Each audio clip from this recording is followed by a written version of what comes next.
The environmental movement and its philosophy are derived from the conservation movement.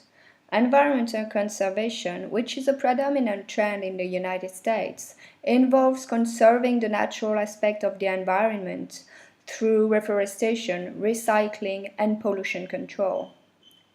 The contemporary environmental movement is under the influence of the legal definition of wilderness and the human nature dualism. The American Wilderness Act of 1964 defines wilderness as an area where the earth and its community of life are untrammeled by man, where man himself is a visitor who does not remain. The term ecology implies that to look at things ecologically is to see them as connected, as constituting a whole that is greater than the sum of its parts. Yet, many environmentalists, consciously or unconsciously, support the received wilderness idea, which reinforces the human nature dualism. The human nature dualism defines humans and nature as separate, different, and opposed, and is a pervading concept in Western culture today. As Moore points out, holism in philosophy, dualism in practice, this is the generalized condition of green thought today. However flawed, the wilderness idea has been useful to the 20th century environmental movements. Radical environmentalism, a branch of the larger environmental movement, is being more and more criticized. This movement tries to reconsider Western ideas of religion, philosophy, capitalism, and globalization in an uncompromising way. But all organizations are not the same. While Earth First uses different tools from legal organizing to civil disobedience and rejects formal leadership, the World Wildlife Fund, WWF, is part of conservative organizations that avoid direct action and use conventional social and political processes. In the middle are organizations such as Greenpeace and the Wilderness Society that use conventional processes but also direct action.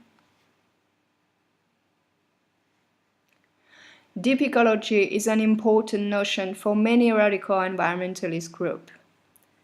The term was coined by philosopher Arne Naess in 1973. It advocates wilderness and biodiversity preservation, human population control, and simple living. But deep ecology, as well as the ecocentric approach, can generate problems. Guwa explains that the error which deep ecology in some respects encourages is to equate environmental protection with the protection of wilderness. This is a distinctively American notion, born out of a unique social and environmental history. Bookchin writes that deep ecology is one of the most pernicious ideologies to invade the environmental movement in the United States, because it identifies the wrong source of environmental problems, it denies the fundamental human rights, and it confuses wilderness with the real world. Other countries have different approaches to sustainability. For instance, the German Greens advocate the creation of a no-growth economy to be achieved by scaling down consumption levels. And in Denmark, the nature preservation movement has largely opposed setting aside nature in enclosed parks. Danes have preferred to treat the entire nation as a park. But is sustainability a Western myth reinforcing the human nature dualism? As Merchant argues, I quote, "Sustainability is a new vision of the recovered garden, one in which humanity will live in a relationship of balance and harmony with the natural world." End of quote.